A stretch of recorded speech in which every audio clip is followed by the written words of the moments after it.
Hello, dear children. Welcome to your channel IngT English Teacher. Dear children, please subscribe your channel for future videos. Today, we will try to answer some multiple choice questions from the poem Grandma Climbs a Tree. Let us choose the right answer from the given options to the question. Ruskin Bond calls his grandmother a genius. The reason is option A, she plays cricket. She could climb trees at the age of 62. Option C, she couldn't climb trees at the age of 62. She is a great grandma. So the answer is option C.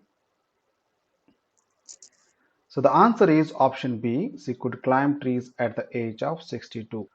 Ruskin bond ತನ್ನ ಅಜ್ಜಿಯನ್ನ genius ಅಂತ ಕರೀತಾನೆ. ಯಾಕೆ ಅನ್ನೋದಕ್ಕೆ ಇಷ್ಟು option ಕೊಟ್ಟಿದ್ದಾರೆ. ಒಂದನೇ option she plays cricket. ಎರಡನೇ option she could climb trees at the age of 62. 62 ವಯಸ್ಸಲ್ಲಿ ಆಕೆ ಗಿಡವನ್ನು ಹತ್ತಬಲ್ಲವಳಾಗಿದ್ಲು. And she couldn't climb trees at the age of 62. ಹತ್ತಕ್ಕೆ ಆಗ್ತಿದ್ದಿಲ್ಲ 62ನೇ ವಯಸ್ಸಲ್ಲಿ ಅಂತಕ್ಕಂಥದ್ದು.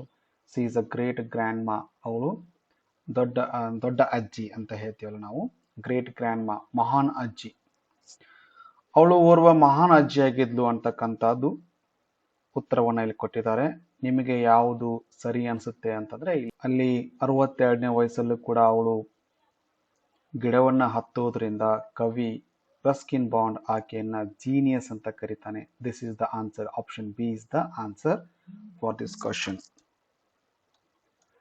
One day grandma climb the tree, but ಒಂದಿನ ಅಜ್ಜಿ ಗಿಡವನ್ನು ಹತ್ತಾಳೆ. ಆದ್ರೆ she decided to stay on tree. She loved tree tops. She wanted to jump from tree. She couldn't come down. Answer is D. She couldn't come down. ಗಿಡ ಹತ್ತಾಳೆ ಆದ್ರೆ ಇಳಿಯೋದಕ್ಕೆ ಆಗೋದಿಲ್ಲ. Grandma learn climbing trees from. ಗಿಡ ಹತ್ತೋದಕ್ಕೆ ಅಜ್ಜಿ ಯಾರಿಂದ ಕಲಿತು ಅಂತಕ್ಕಂಥದ್ದು. Option A, her brother. Option B, her teacher. Option C, her father. Option D, her grandson. Answer is her brother. She learned climbing trees from her loving brother. The neighbors suggested grandma to leave. ಪಕ್ಕದ ಮನೆಯವರು ಅಜ್ಜಿಗೆ ಹೀಗೆ ಬದುಕು ಅಂತ ಹೇಳಿದರು. ಹೇಗೆ ಅಂದರೆ option A peacefully, option B beautifully, option C disgracefully, option D gracefully. So the neighbour suggested grandma to live gracefully. Graceful ಆಗಿ ಬದುಕು ಅಂತ ಅಜ್ಜಿಗೆ ಅವರು ಸಲಹೆ ಕೊಟ್ಟರು. Grandma wants a tree top house. This means ಇದರ ಅರ್ಥ ಏನು ಅಂತ. She does not like house. ಮನೆ ಅಂದ್ರೆ ಇಷ್ಟ ಇದ್ದಿಲ್ಲ ಅವಳಿಗೆ. She loves nature and trees. ಅವಳಿಗೆ ನಿಸರ್ಗ ಮತ್ತು ಗಿಡಗಳಂದ್ರೆ ಇಷ್ಟ. She hates trees. ಅವಳು ಗಿಡಗಳನ್ನ ದ್ವೇಷಿಸ್ತಿದ್ಲು ಅಂತಕ್ಕಂಥದ್ದು. C likes lifts. ಲಿಫ್ಟ್ಸ್ಗಳನ್ನ ಇಷ್ಟಪಡ್ತಾ ಇದ್ಲು ಅಂತಕ್ಕಂಥದ್ದು. ಉತ್ತರ B. C loves nature and trees. So C wanted a tree top house. Poet and his family confined grandma to the bedroom as she is old enough, she is not able to walk, she likes to be in the bedroom, doctor suggested a week bed rest. ನೋಡಿ, poet ಮತ್ತು ಆತನ ಕುಟುಂಬ ಆಕೆಯನ್ನ ಬೆಡ್ರೂಮಿಗೆ ಸೀಮಿತಗೊಳಿಸಿಬಿಡ್ತಾರೆ. ಯಾಕೆ ಅಂತಕ್ಕಂಥ ಪ್ರಶ್ನೆ ಇಲ್ಲಿ. ಯಾಕಂದ್ರೆ ಅವಳು ವಯಸ್ಸಾಗಿತ್ತು, ಯಾಕಂದ್ರೆ ಅವಳಿಗೆ ಅಡ್ಡಾಡಕ್ ಆಗ್ತಿದ್ದಿಲ್ಲ, ಯಾಕಂದ್ರೆ ಅವಳಿಗೆ ಬೆಡ್ರೂಮ್ ಅಂದ್ರೆ ಇಷ್ಟ, ಯಾಕೆ ಅಂದ್ರೆ ಡಾಕ್ಟರ್ ಅವಳಿಗೆ 1 ವಾರದ ಬೆಡ್ ರೆಸ್ಟ್ ನ ಹೇಳಿದ್ರು ಅದಕ್ಕೆ ಅಂತಕ್ಕಂಥದ್ದು. Answer is very clear. Option D. D option ಸರಿಯಾದ ಉತ್ತರ. Doctor suggested a week bed rest ಅಂತಕ್ಕಂಥದ್ದು.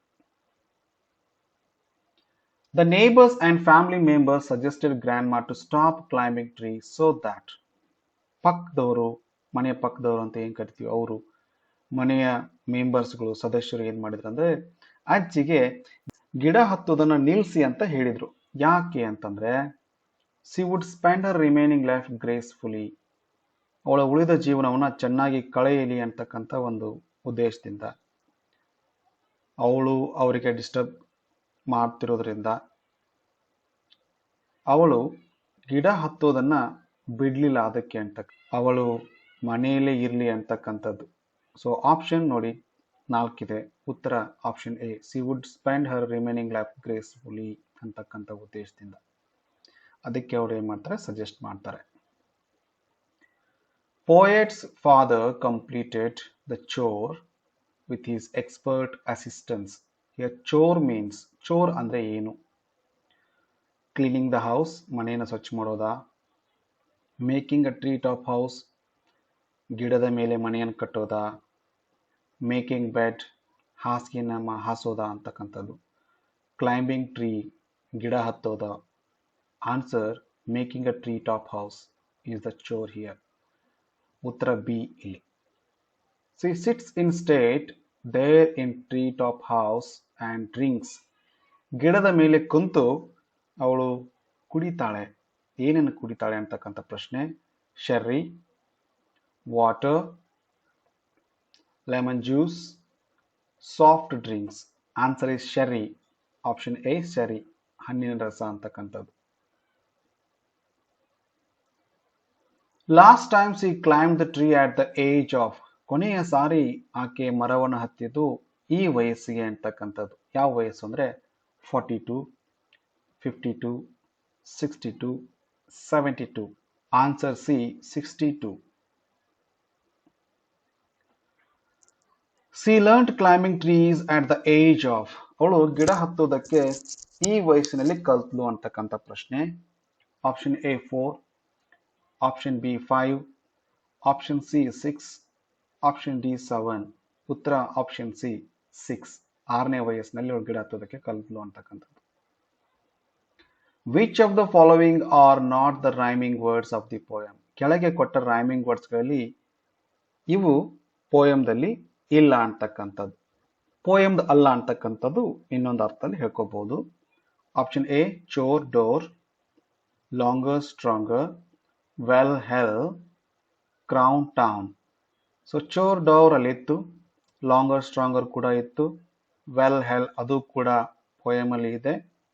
ಸೊ ಲಾಸ್ಟ್ ಆಪ್ಷನ್ ಅಲ್ಲಿ ಕ್ರೌನ್ ಟೌನ್ ಇದೆ. Actually down town, town down ಅಂತ ಆಗಬೇಕಾಗಿತ್ತು, ಬಟ್ ಕ್ರೌನ್ ಟೌನ್ ಇರೋದ್ರಿಂದ ಈ ರೈಮಿಂಗ್ ವರ್ಡ್ ಆ ಪದ್ಯದಲ್ಲಿ ನಮಗೆ ಕಾಣಿಸ್ತಿಲ್ಲ. ಸೊ ಅದಕ್ಕೆ ಡಿ ಆಪ್ಷನ್ ಅನ್ನು ನಾವು ಹಾಕಬಹುದು. Option D is the answer here. These are the rhyming words which are not found in the poem. The antonym of graceful is. graceful ಅಂತಕ್ಕಂಥ ಪದದ ವಿರೋಧಾರ್ಥಕ ಪದ ಯಾವುದು ಅಂತಕ್ಕಂಥದ್ದು. Gracious, ungracious, disgrace, disgraceful. So option D disgraceful ಈ ಪದ antonym of graceful ಅಂತಕ್ಕಂಥದ್ದು. Which of the following poet has written the poem Grandma Climbs a Tree? ಈ ಕೆಳಗೆ ಕೊಟ್ಟ ಕವಿಗಳಲ್ಲಿ grandma climbs a tree poem ಅನ್ನ ಬರೆದಿದ್ದಾನೆ, ಕವಿತೆಯನ್ನ ಬರೆದಿದ್ದಾನೆ ಅಂತಕ್ಕಂಥ ಪ್ರಶ್ನೆ. Option A Ruskin Bond, option B George Eliot, option C Wordsworth, option D T S Eliot. Answer is Ruskin Bond. Ruskin Bond ಅವರೇ ಬರೆದಿರ್ತಕ್ಕಂಥ poem grandma climbs a tree.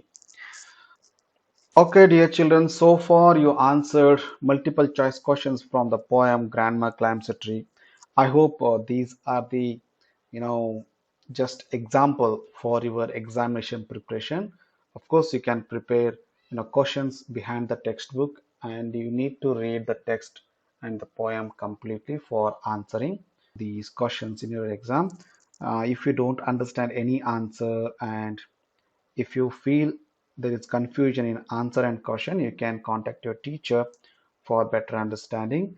And I suggest you prepare your own set of question paper, especially on multiple choice question, and try to answer them and practice them so that you become confident enough to answer these multiple choice questions in near future exam.